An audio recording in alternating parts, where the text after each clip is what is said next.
Hi. So I have a whole new slew of movies that I think you should run out and see. If you can't find them at Amazon.com, eBay, or your local video store, or even at the library, these are definitely movies that you should run out and see if you can find a copy of, or see if they're available online to watch. So the first one up is a horror movie directed by John Carpenter, and it's called Halloween. Now, you may or may not have seen the new version directed by Rob Zombie, and apparently, according to people I've spoken to, it really wasn't that different from the first one. Personally, I'm a big fan of the original. I find the character of Michael Myers to be best done as directed by John Carpenter, who has an excellent sense of suspense and keeps your focus on the film, trying to find out where the killer is, trying to see what's going on. And of course, Jamie Lee Curtis is a phenomenal actress, surrounded by an interesting cast of different actors, including Donald Pleasance, who, apart from his rather not so good roles in the 70s and 80s, actually managed to hit a real ball out of the park in this one. It's really a phenomenal film, and it it's simple in its construction. It happens to have a great deal of similarity with another cult film called Deep Red, which was directed by an Italian director and is next to impossible to find. If you are able to find a copy, please leave it as a comment on this video because I would love to be able to find one. As it is, the musical theme that they give is very simple and illustrates that wonderful eerie sense of exactly what's going on. And given that Halloween is right around the corner at the end of this month, this is the perfect movie to run out and grab a copy of at your local used video store or down at the library so you can get in the proper holiday spirit. Up next, we have a rather unique movie. It was created purely to explore what kind of digital effects could be done today, whether or not you could have real physical sets even.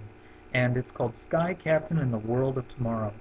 It's wonderful in that it's based on the old, uh, 1930, 1940 serials that were out at the time, and even into the 50s and 60s to a degree, more so in the 50s. And rather, it was originally intended to be done as a serial, but instead they chose to make it a feature-length movie because that was the best way to get funding. And given that the stars were only available for so many hours of shooting at a time, and this was an independent production, it was more cost effective to release it as a main feature. Personally, I find a lot of the characters very compelling and the visual effects stunning. And while the visual effects do seem to take away from the story a little bit, it's very believable and exciting. Uh, it surrounds a plot by a mad scientist to destroy the world, and only Sky Captain and his love interest Polly Perkins can stop him from accomplishing it, along with his sidekick, an engineer, and many of his friends around the globe. He travels all over the place from Tibet to the middle of the Pacific in exotic locations with many references to classic films and literature such as King Kong and Mysterious Island. It's really a fantastic movie to watch and a very densely visual piece to study. So I think you will definitely enjoy that.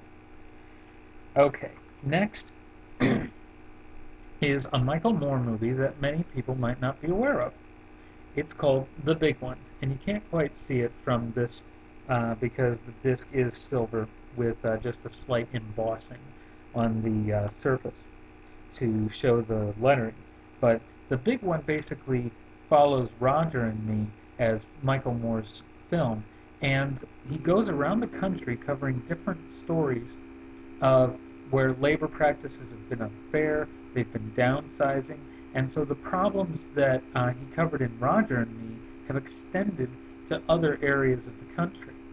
In addition, he also discusses how some companies are dissuading their employees from unionizing, and uh, even how in some cases corporations lie and will do anything simply to accomplish their goals or stay out of the public eye. It's really an interesting movie to watch, and he doesn't really go around harassing anybody. He simply tries to go and get the truth. And in it, he really discovers a good deal about the American way of life and how people are, and how everybody really wants to live.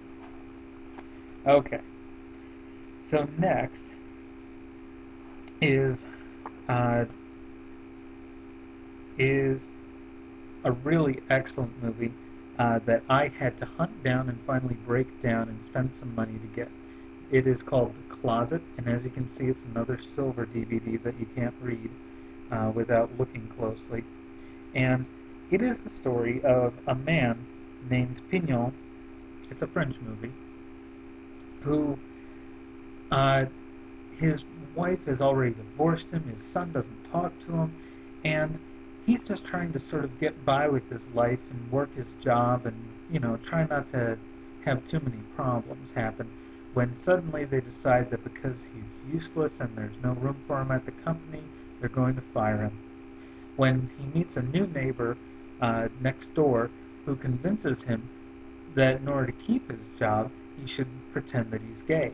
And so some doctored photographs by the neighbor uh, are sent to the office that he works at, which is the accounting office of a condom factory, by the way.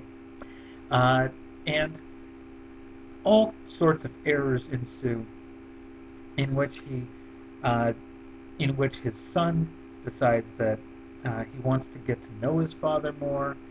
His He finally is able to stand up to his ex-wife and put her in her place for leaving him when he loved her very much and didn't do anything to deserve her malice. And uh, he even becomes more of a healthier kind of human being and gets a little action. Not from a guy either. So there are several funny moments in the entire movie, and I'm pretty sure you'll enjoy it. It does come subtitled, so you should get your reading glasses ready. There are no dubbings. It's a wonderful movie, though, and I'm sure you'll enjoy every moment. So that's all for now. Bye.